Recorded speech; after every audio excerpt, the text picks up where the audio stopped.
Budget ప్రసంగం పైన budget అంశం పైన మాట్లాడేటువంటి అవకాశం కల్పించిన తమరికి సార్ ఇవాళ తెలంగాణ రాష్ట్ర ప్రభుత్వం 3 లక్షల పైచిలకు 3 లక్షల ఆ తర్వాత 4,000 ధన్యవాదాలు అధ్యక్ష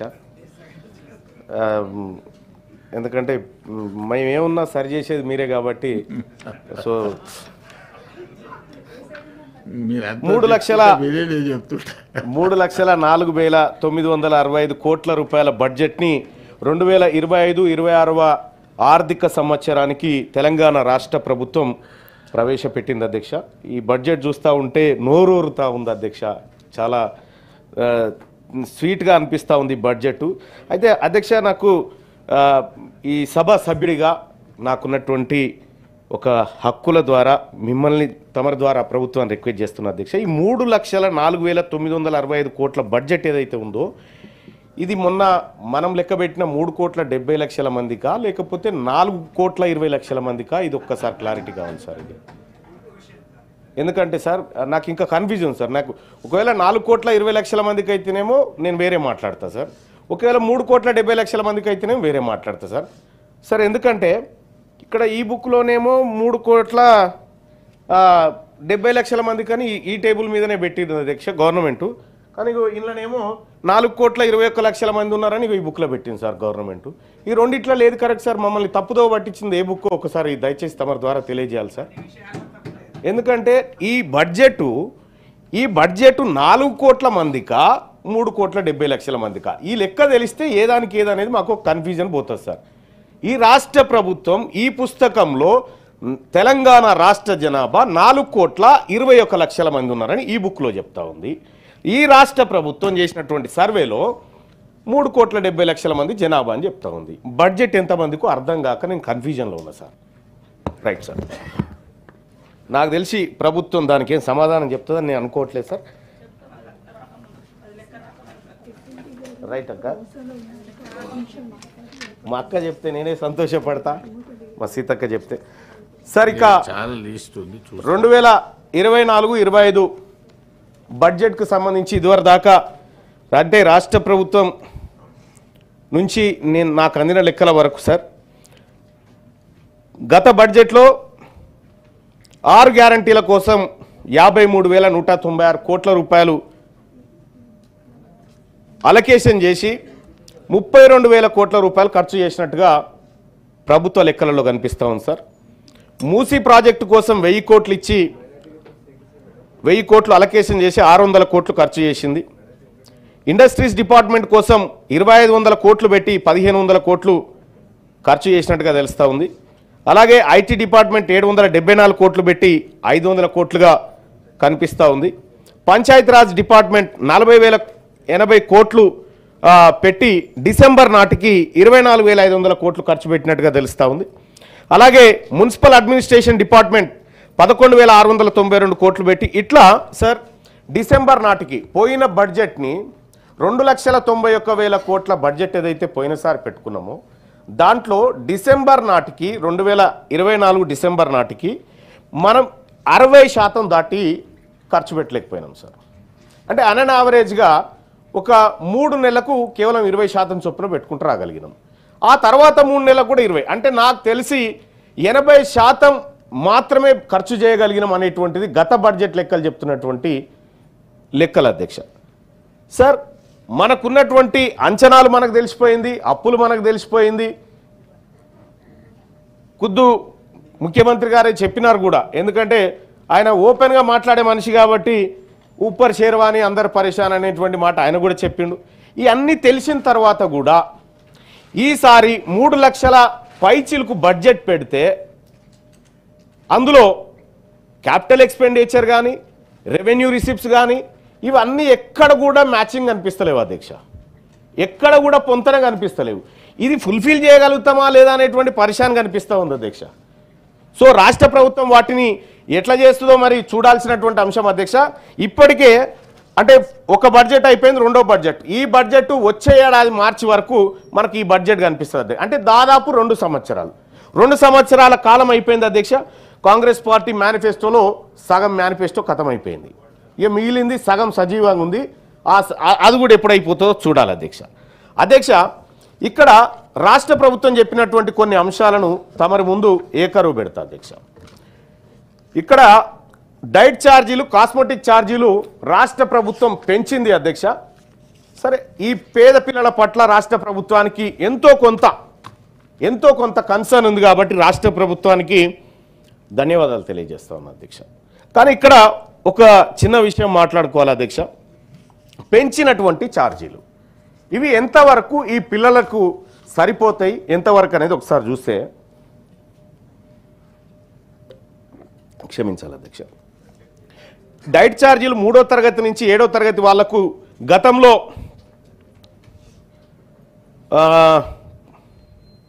950 రూపాయలు ఉంటే 1330 రూపాయలు చేసినారు అధ్యక్ష. 8వ తరగతి నుంచి 10వ తరగతి వరకు 1100 ఉంటే 1540 రూపాయలు చేసినారు అధ్యక్ష. ఇంటర్మీడియట్ నుంచి పీజీ వరకు 1500 రూపాయలు ఉంటే 2100 రూపాయలు చేసినారు అధ్యక్ష. ఇక్కడ అధ్యక్ష డైట్ ఛార్జీలకు సంబంధించినటువంటి అంశాన్ని ఒకసారి చూస్తే, ఇక్కడ గతంలో అధ్యక్ష 7 ఏళ్ల క్రితం పెంచారు అధ్యక్ష. ఆ తర్వాత మళ్ళీ 7 ఏళ్ల తర్వాత ఈ ప్రభుత్వం పెంచింది.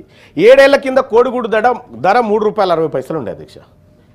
ఇవాళ ₹6 అయింది అధ్యక్ష. అంటే డబల్ అయిపోయింది అధ్యక్ష. కందిపప్పు అధ్యక్ష అప్పుడు ₹50 కిలో ఉండే అధ్యక్ష. ఇవాళ ₹120 అయింది అధ్యక్ష. ఇలా ఏది వంట నూనె అప్పుడు 70 ఉంటే ఇప్పుడు 150 అయింది అధ్యక్ష. ఉప్పు 15 ఉంటే 25 అయింది. ఇట్లా ధరలన్నీ రెట్టింపు అయిన తర్వాత ఇప్పుడు మనం పెంచినటువంటి రెట్టింపు ఎంతవరకు సరిపోతుంది అనేది మన ప్రభుత్వం ఆలోచన చేయాల్సిందే అధ్యక్ష. ఇవాళ 200% పెంచినామని చెప్తున్నారు అధ్యక్ష. దాన్ని 600 పెంచినా ఎవరు అడ్డుకోరు అధ్యక్ష. ఎందుకంటే పేద పిల్లలు చదువుకునేటువంటి ఒక కార్యక్షేత్రం కాబట్టి దాన్ని ఇంకా కొంచెం పెంచుకుంటే ఈ బడ్జెట్లో అంచనాలు ఏమైనా పెంచుకునేటువంటి అవకాశం ఉంటే, ఇగో ఇక్కడ మాత్రం ఈ పేద పిల్లలు, ఎస్సీ ఎస్టీ బీసీ పిల్లలు ఎవరైతే పేద వర్గాలు చదువుతారో ఇక్కడ పెంచుకునేటువంటి అవకాశం ఉంటే రాష్ట్ర ప్రభుత్వం ప్రయత్నం చేయమని సూచన చేస్తా ఉన్న అధ్యక్ష. కాస్మెటిక్ ఛార్జీలు అధ్యక్ష. అయితే ఇక్కడ ఇంకో గమనించాల్సినటువంటి అంశం ఏంటంటే అధ్యక్ష, ఇక్కడ పేద పిల్లలకు నెలకు 1540 రూపాయలు మనం పేద పిల్లల కోసం డైట్ ఛార్జ్ కింద ఇస్తా ఉన్నాం సార్. ఒక నెలకి 1540. సార్, ఈ పిల్లలు రేపొద్దున ఈ దేశానికి ఈ ప్రపంచానికి అక్కడికి వచ్చేటువంటి పిల్లలు సార్. వాళ్ళలో ఉన్నటువంటి సృజనాత్మక బయటకు వచ్చి వాళ్ళు ఈ దేశానికో మనకో జాతులకు ఉపయోగపడేటువంటి పిల్లలకు నెలకు 1540 రూపాయలు ఖర్చు పెడతా ఉన్నాం సార్ తిండికి. అదే చెంచల్గూడ జైల్లో మర్డర్లు మానభంగాలు చేసిన ఖైదీకి రోజుకి 85 రూపాయల చొప్పున ఖర్చు పెడతా ఉన్నాం సార్ మనం. అంటే ఒక ఖైదీకి ఈ స్టూడెంట్ కంటే పౌష్టికాహారం ఎక్కువ పెడతా ఉన్నాం సార్. ఇంకా ఒక అడుగు ముందు పోతే సార్, మన పోలీసుల దగ్గర ఉండేటువంటి జాగిలాలకు ప్రతి నెల 15,000 రూపాయలు డైట్ కోసం ఖర్చు పెడుతున్నాం సార్. అంటే ఇక్కడ ఒక ఏది విశ్వాసం కలిగినటువంటి కుక్క, ఆ తర్వాత ఒక ఖైదీ, ఒక హాస్టల్ విద్యార్థి, ఈ మూడింటిని కంపేర్ చేస్తే అధ్యక్ష ఈ హాస్టల్ విద్యార్థికి పెడుతున్న తిండి విషయంలో బాధాకరమైనటువంటి అంశం కనిపిస్తుంది అధ్యక్ష. ఇంకా అంతేకాదు అధ్యక్ష, కాస్మెటిక్ ఛార్జీలు పెంచినామని చెప్పి రాష్ట్ర ప్రభుత్వం చెప్తా ఉంది అధ్యక్ష. బాలబాలికల విషయంలో కూడా 275 రూపాయలు ఇస్తున్నట్టుగా, అంటే గరిష్టంగా బాలురకు కూడా 200 రూపాయలు ఇస్తున్నట్టుగా ఉంది అధ్యక్ష. ఇది సరిపోయేటువంటిది కాదు అధ్యక్ష. ఇప్పుడు సంతూర్ సబ్బు ఒకప్పుడు 10 రూపాయలు ఉంది అధ్యక్ష, ఇలా 35 రూపాయలు ఉంది అధ్యక్ష. నేను రాత్రి ఒక కిరాణా షాపు మిత్రులతో మాట్లాడి ఇవి తెప్పించుకున్నా, ఎంత ఉంది ఏం కథ అని తెప్పించుకున్నా అధ్యక్ష. ఇవి ఎట్లా సరిపోతాయి అధ్యక్ష? దీంతో 200% పెంచినమని చెప్పుకోవడానికి పనికొస్తుంది తప్ప ఇలా కడుపు నిండుతుందా అనేది మాత్రం తొంగి చూడాల్సినటువంటి అవసరం ఉంది కదా అధ్యక్ష. దయచేసి తమరి ద్వారా రాష్ట్ర ప్రభుత్వానికి తెలియజేస్తా ఉన్న అధ్యక్ష, ఇక్కడ సంక్షేమ హాస్టళ్ల విషయంలో ఇంకా మీరు 10 మెట్లైనా దిగి ఈ బడ్జెట్ను ఎక్కువ మొత్తంలో కేటాయించాల్సిందిగా రిక్వెస్ట్ చేస్తా ఉన్నా అధ్యక్ష. ఇక ఇంకో విషయం గమనిస్తే అధ్యక్ష, ఇక తెలంగాణ రాష్ట్రం రైజింగ్ స్టేట్ సార్. రాష్ట్ర ప్రభుత్వం కూడా అదే పదే పదే చెప్తా ఉంది, రైజ్ అవుతా ఉంది, ప్రపంచంతో పోటీ పడతా ఉంది అనేటువంటి మాట రాష్ట్ర ప్రభుత్వం చెప్తా ఉంది సార్. ఈ ప్రపంచం ఎందుకని పక్క రాష్ట్రాల పండి చూసిన సార్ నేను.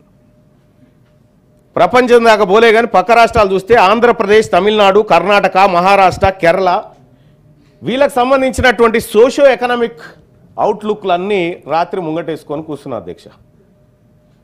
కూర్చుంటే ఏ రాష్ట్రం పర్ఫార్మెన్స్ ఏంది అనేది చూస్తే అధ్యక్ష మన బడ్జెట్ బాగుంది అధ్యక్ష, కేటాయింపులు అయితే బాగా ఉన్నాయి. కానీ ఈ బడ్జెట్లో సంక్షేమ వ్యయం అనేది ఒకటి ఉంది సార్. సంక్షేమం కోసం వ్యయం చేస్తూ ఉన్నాం, అది 27.9% మనం పెడతా ఉన్నాం సార్ సంక్షేమం కోసం. ఇక బహుశా ఇవి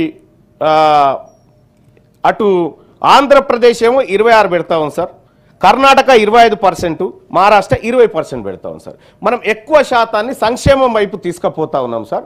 తద్వారా కొన్ని మంచి ఫలితాలు ఉంటాయి, కొన్ని దుష్ఫలితాలు కూడా భవిష్యత్తులో మనం చూడొచ్చు సార్.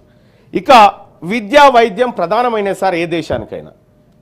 ఒక దేశం బాగుపడాలంటే ఒక మహనీయుడు చెప్తాడు, ఒక దేశం నాశనం కావాలంటే ఆ దేశంలో ఉన్న విద్యాలయాలు లేకుండా చూస్తే సరిపోతుంది అనేటువంటి మాట ఒక ఆయన చెప్తాడు సార్. సార్ అటువంటి విద్యా వ్యవస్థకు సార్, విద్యా వ్యవస్థకు తెలంగాణ రాష్ట్రం కేవలం 7.6% మాత్రమే బడ్జెట్లో కేటాయించడం అంటే ఈ ప్రభుత్వానికి విద్య పట్ల చిత్తశుద్ధి లేదు అనేది స్పష్టంగా కనిపిస్తూ ఉంది సార్. అధ్యక్ష వైద్యానికి 4.1% కేటాయించినారు సార్. ఇవి ఒకసారి ఇతర రాష్ట్రాల విషయాన్ని చూస్తే అధ్యక్ష ఆంధ్రప్రదేశ్ బడ్జెట్ ఏమో దాదాపుగా మనంతే బడ్జెట్ ఉంది అధ్యక్ష. దాంట్లో వాళ్ళు ఆంధ్రప్రదేశ్లో 7.9% పెట్టుకున్నారు, వైద్యానికి 4.1 పెట్టుకున్నారు. తమిళనాడు 9.1% తన బడ్జెట్లో విద్య కోసం కేటాయించింది అధ్యక్ష. అలాగే వైద్యం కోసం 4.5% కేటాయించింది. పక్కనే ఉన్నటువంటి కర్ణాటక విద్య కోసం 8.1 కేటాయించింది అధ్యక్ష, వైద్యం కోసం 4.2 కేటాయించింది. మహారాష్ట్ర 8.3 అధ్యక్ష, వైద్యం కోసం 4.1. తెలంగాణ రాష్ట్రం సార్, ఇక్కడ తెలంగాణ రాష్ట్రంలో పెట్టుబడి వ్యయం సార్ ఇప్పుడు నేను పోల్చినటువంటి అన్ని రాష్ట్రాల్లో మనదే తక్కువ సార్ పెట్టుబడి వ్యయంలో. సరే అది ఎంతవరకు రీచ్ అవుతామనే తర్వాత వ్యవహారం, కానీ పెట్టుకున్న లెక్కల ప్రకారం విద్యా వైద్యంలో కూడా మనమే లిస్టు సార్, మనమే తక్కువ. ఇక నేను ప్రపంచంతో కంపేర్ చేస్తలేను సార్, పక్క రాష్ట్రంతో కంపేర్ చేస్తే తేలిన విద్యా వైద్యంలో తేలిన లెక్క గిది సార్. నీటిపారుదల రంగం సార్, నీటిపారుదల రంగం తీసుకుంటే సార్ 2014 నుంచి 2024 వరకు ఇప్పటిదాకా సోదరుమణులంతా నీళ్ల పంచాయతీలోకి దిగినారు, కాళేశ్వరం కానీ ఇతర అంశాలు కానీ. ఎస్ అధ్యక్ష, తమిళహెట్టి ప్రాజెక్టుకి సంబంధించినటువంటి అంశంలో గౌరవ సభ్యులు చెప్పినట్టుగా కొన్ని వాస్తవాలు ఉండొచ్చు, కానీ అక్కడ ఒక పాయింట్ మర్చిపోయినారు సార్. మహారాష్ట్రతోని ఒప్పందం కోసం గతంలో ముఖ్యమంత్రిగా పనిచేసినటువంటి కేసీఆర్ గారు అక్కడికి పోయి ఆ ఒప్పందం ఖరారు చేసుకొచ్చినట్టుగా నాకు గుర్తుంది. బేగంపేట ఎయిర్పోర్ట్లో దిగి ఆ తర్వాత ర్యాలీగా వచ్చినట్టుగా నాకు గుర్తుంది అధ్యక్ష. అయితే ఆ ఒప్పందం ప్రకారం నిర్మాణాలు జరగలేదు మరి అధ్యక్ష, అది ఎందుకో మనకు తెలియదు. వాస్తవంగా సభ్యులు చెప్పినట్టుగా ఒక లిఫ్ట్ అవసరం సార్. గ్రావిటీ ద్వారా తీసుకొచ్చేటువంటి వాటర్కి లిఫ్ట్ ఖచ్చితంగా అవసరం సార్. నీకు తమ్మిడిహెట్టి దగ్గర కట్టడం వల్ల 2 లక్షల ఎకరాల ఆయకట్టు, అదనపు ఆయకట్టు ఆదిలాబాద్లో వస్తుంది. ఆ తర్వాత కేవలం 21 మీటర్లు ఎత్తిపోస్తే ఎల్లంపల్లిలో పడేటువంటి ఒక విధానం ఉండే సార్. అది ఒకటే లిఫ్ట్ అధ్యక్ష, అది వాస్తవం, వాళ్ళు చెప్పింది కూడా అదే, ఒకటే లిఫ్ట్. కాకపోతే అక్కడ మధ్యలో అనుమతులు, సింగరేణి అనుమతులు అనేటువంటి ఒక హార్డిల్ చెప్తా ఉన్నారు. సరే అది ఏం జరిగిందో తెలియదు, కానీ మొత్తానికైతే తమ్మిడిహెట్టికి అప్పుడు అనుమతులు రాలేదు, ఇప్పుడు కడతామని రాష్ట్ర ప్రభుత్వం టెన్షన్గా చెప్తా ఉంది అధ్యక్ష. మరి ఈ అనుమతుల సంగత లేకపోతే ఇంకొకట ఆలోచన చేయండి అధ్యక్ష. ఒకటి గమ్మత్ అర్థం చేసుకోవాలి, 152 మీటర్లకు సంబంధించినటువంటి చర్చ జరుగుతూ ఉంది అధ్యక్ష. 152 మీటర్ల ఎత్తులో మనం ప్రాజెక్టు కట్టడం వల్ల ముంపు పెరిగిపోతుంది, గడ్చిరోలి కానీ ఇంకొక చోట్ల ముంపు పెరిగిపోతుంది అనేటువంటి ఒక మాట వచ్చింది. అధ్యక్ష, నీకు నిజంగా స్టోరేజ్ అంతే ఉండాలంటే మీదికి ఎందుకు అధ్యక్ష? భూమి లోపల 2 మీటర్లు దొవితే కదా సేమ్ స్టోరేజ్ కదా. అంటే నీవు స్టోరేజ్ విషయానికి వచ్చినప్పుడు ఆ విధంగా చేయొచ్చు అధ్యక్ష. కానీ అందులో రకరకాల అంశాలు వచ్చినాయి. ఆ పవర్ పాయింట్ ప్రజెంటేషన్ రాసింది కూడా అందులో భాగస్వామి నేను కాబట్టి నాకు కొంత అవగాహన ఉండి ఆ మాట చెప్తా ఉన్నా అధ్యక్ష. ఇక అధ్యక్ష, ఈ తెలంగాణ రాష్ట్రంలో 2014 నుంచి 2024 మధ్యలో 3 ప్రధానమైనటువంటి ప్రాజెక్టులు చేపట్టారు అధ్యక్ష. ఒకటి కాళేశ్వరం, రెండోది పాలమూరు రంగారెడ్డి, మూడోది సీతారామ ప్రాజెక్టు. ఇవి చేపట్టారు అధ్యక్ష. ఇవి ఏమో ప్రారంభం ఎట్లయితే అంటే 4 పైసలు పెడితే అయిపోతాయి అనేటువంటి ప్రారంభం అయితే సార్, ఇక అయిపోయే వర్కాల పెద్ద పెద్ద ఏనుగులు 38,500 కోట్లతో అనుకున్నటువంటి కాళేశ్వరం ప్రాజెక్టు సార్, అది 1,15,000 కోట్లకు చేరుకుంది సార్. అలాగే పాలమూరు రంగారెడ్డి సార్ 35,000 కోట్లతో అవుతుందంటే 50,000 కోట్లకు చేరింది. సీతారామ ప్రాజెక్టు 7,200 కోట్లు అనుకుంటే 13,000 కోట్లతో మొన్న అనుకున్నారు, మళ్ళీ ఇప్పుడు 19,000 కోట్లు అంట సార్. ఒక ప్రాజెక్టుల విషయంలో అంచనాలు ఎంత ఈజీగా పెరుగుకుంటూ పోతా ఉన్నాయి. ఈ ప్రాజెక్టుల అంచనాలు పెంచాలని చెప్పి ఎక్కడ ఒక రైతు డిమాండ్ చేయలేదు సార్. మాకు ఇల్లు కావాలని చెప్పారు, మాకు భూములు కావాలని చెప్పారు, కానీ ఎక్కడ కూడా ప్రజల నుంచి ఎలాంటి డిమాండ్ రాకముందుకే ప్రాజెక్టుల అంచనాలు పెరుగుతూ ఉన్నాయంటే దీనికి అర్థాలు నాకంటే ఎక్కువ తమరికి తెలుస్తారు మీ రాజకీయ అనుభవం అంతా. సార్, ఇక్కడ ఇన్ని ప్రాజెక్టులు ఇన్ని లక్షల కోట్ల రూపాయలు ఇరిగేషన్ మీద పెట్టి, అంటే దాదాపుగా నేను వేసుకున్నటువంటి లెక్కల ప్రకారం ఒక్కొక్క ఎకరాను సాగుబాటులోకి తేవడానికి 90,000 రూపాయలు ఖర్చు పెట్టినారు సార్. సారీ సార్, నేను కరెక్ట్ చేసుకుంటాను సార్. 90,300 రూపాయలు ఖర్చు చేసినారు సార్. కేవలం 33.94 లక్షల ఎకరాలు ఇదివరకు ఉంటే అదనంగా వీళ్ళు తీసుకొచ్చింది 39 లక్షల ఎకరాలు తీసుకొచ్చారు సార్. ఇప్పటి వరకు ఈ 39 లక్షల ఎకరాలను పారించడం కోసం దాదాపు లక్షల కోట్ల రూపాయలు వెచ్చించారు సార్. ఈ ఒక్క రంగం మీద పెట్టిన తర్వాత ఈ రంగం మీద ఇంత పెట్టుబడి పెడుతున్నాం కదా, మరి రాష్ట్రంలో 3 రంగాలు ఉంటాయి సార్. మొదటి రంగం, ద్వితీయ రంగం, తృతీయ రంగం అని 3 ఉంటాయి కదా సార్. ఈ 3 రంగాల్లో ఈ వ్యవసాయ రంగం వాటా ఏం సూచిస్తూ ఉంది సార్? ప్రాథమిక రంగం వ్యవసాయ రంగం సార్, ఇక్కడ మన రాష్ట్రంలో 17.3% జిఎస్విఏలో శాతంగా ఈ వ్యవసాయ రంగం ఉంది సార్, ప్రాథమిక రంగం. ద్వితీయ రంగం వచ్చేసి 16.4% ఉంది సార్. ఇక తృతీయ రంగం సేవల రంగం, ఐటీ ఈ వ్యవహారం సార్, అది 66% ఉంది సార్.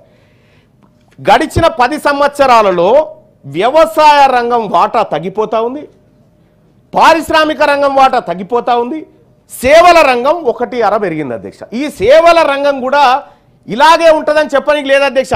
ఇప్పుడు ఆర్టిఫిషియల్ ఇంటెలిజెన్స్ వచ్చిన తర్వాత అనేక ఉద్యోగాలు పోతున్నటువంటి సందర్భంలో ఇది ఫ్లక్చువేట్ కావచ్చు, కుప్ప కూడా కూలొచ్చు.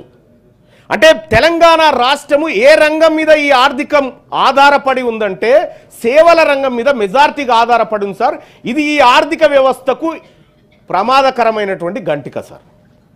సార్, ఇక్కడ అందులో కూడా ప్రాథమిక రంగం 17.3% వృద్ధి ఉంటే వ్యవసాయం పశుసంవర్ధకం 81.7% ఉంది సార్. అటవీ మత్స్యపాలన 5%, ఖనిజాలు గనుల పరిశ్రమ 13.3 సార్. ఇక ఒక్కసారి 10 సంవత్సరాలకు సంబంధించి 2014 నుంచి 15 చూస్తే సార్, 2014 తెలంగాణ రాష్ట్రం ఏర్పడే నాటికి ప్రాథమిక రంగం 18.2% ఉంటే ద్వితీయ రంగం 20.4% ఉండే, తృతీయ రంగం సేవల రంగం 61.4 ఉండే అధ్యక్ష.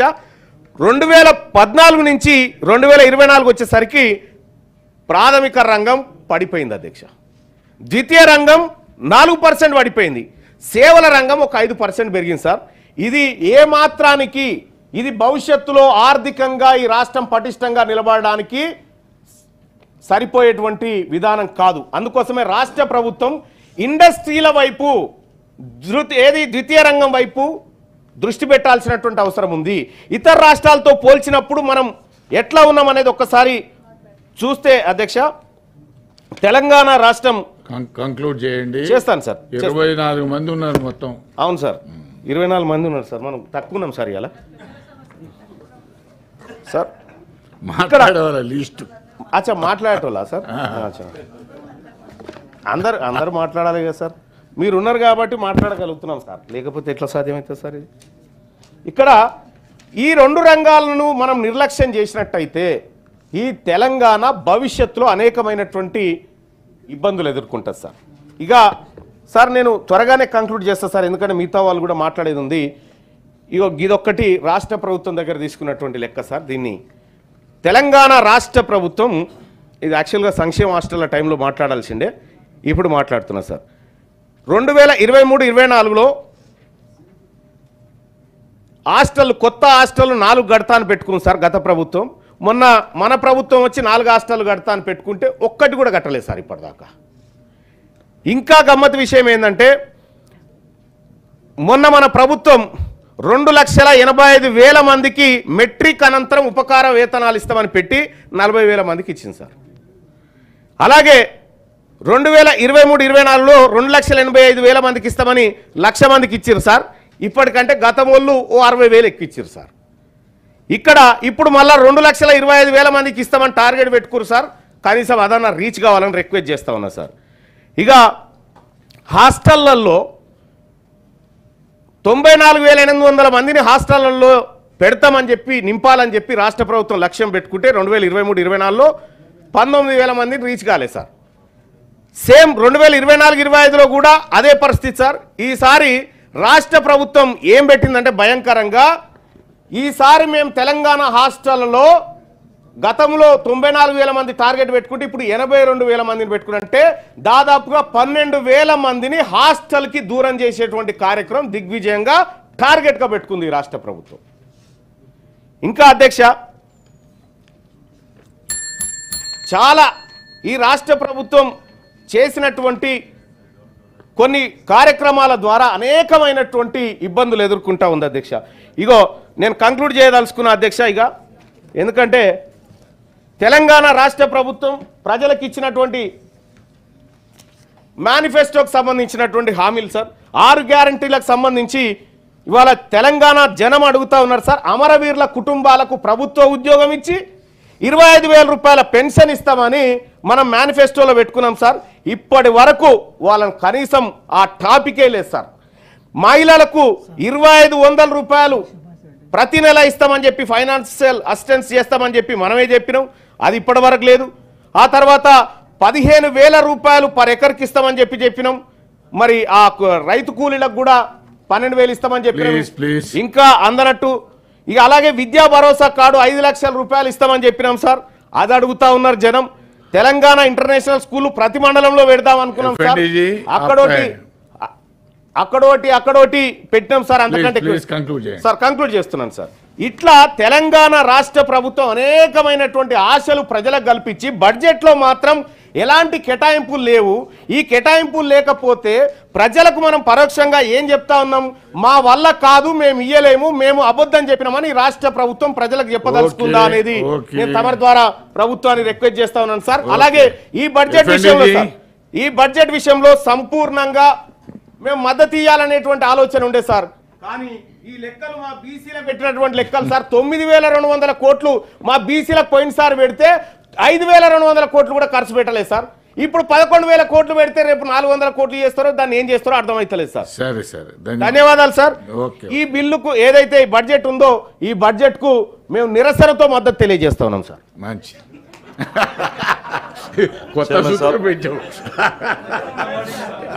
I take the opportunity to participate in general discussion on the state budget